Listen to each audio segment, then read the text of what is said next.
Indeed, the Lord's instruction to us is that we should go. And it is his instruction that we must follow in Matthew chapter 10.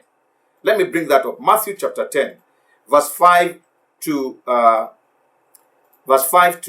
8. When he sent the apostles out to preach, to share the gospel one by one. Let's read what he said. He said, "Do not go into the way of the Gentiles, and do not enter a city of the Samaritans, but go rather to the lost sheep of the house of Israel." He said, go. He didn't say, go and bring them to me. He said, go. And then what did he say in verse 7? He said, "And as you go, preach, saying, the kingdom of heaven is at hand. Heal the sick, cleanse the lepers, raise the dead, cast out demons. Freely you have received, freely give." He didn't say, go and bring them to a building. Go and bring them to me. No, he said, you go.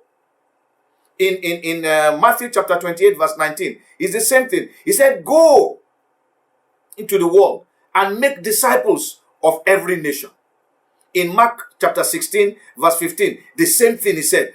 Go into all the world and preach the gospel of the Lord. So the command has always been to go. How we got ourselves into a sitting or staying church is what the one cannot even understand.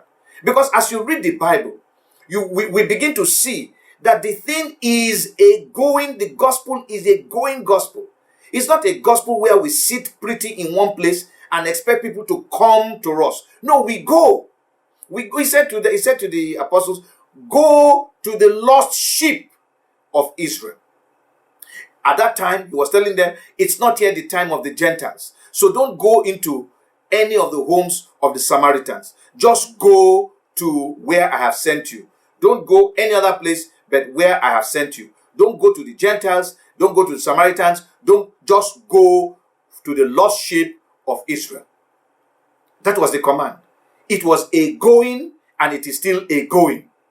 In fact, like we saw in when we're looking at what the Lord Jesus, what God had commanded the apostles after he brought them out from prison, where the Sanhedrin put them. He said, go and stand in the temple and speak all the words of this life to the people. It was a going instruction. The instruction of the gospel is to go. In fact, when you look at the word apostle, the word apostle in the original Greek means one that is sent. They send you to go somewhere. The apostles were sent and they went. They did not sit in one place. In Acts chapter 10, verse 1, Acts chapter 10, rather, the whole of Acts chapter 10, we know the story of how Cornelius, a devout man, was in prayer and fasting when God sent an angel to him and told him to send for Peter. He could have said, go and meet Peter. He said, no, send for Peter. He will come and tell you what you should know. Cornelius the instruction could have been, look, get up, go to Joppa, go and look for this. Peter is there. Go and meet him. He will tell you. No, that's not what the Lord said to him. God said to Cornelius, send for Peter. And when they went to where Peter was, and Peter was, he was hungry and wanted to eat, and God gave him a revelation concerning the animals that he had already forbidden under the law that they should eat, and told him, kill and eat. And he said, no, I've never done this before. He said, God now told, while he was wondering what the meaning was, God told him, I've sent some people to you. Do not think, don't doubt anything. Follow them and go.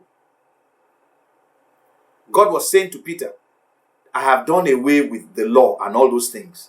This is a new way.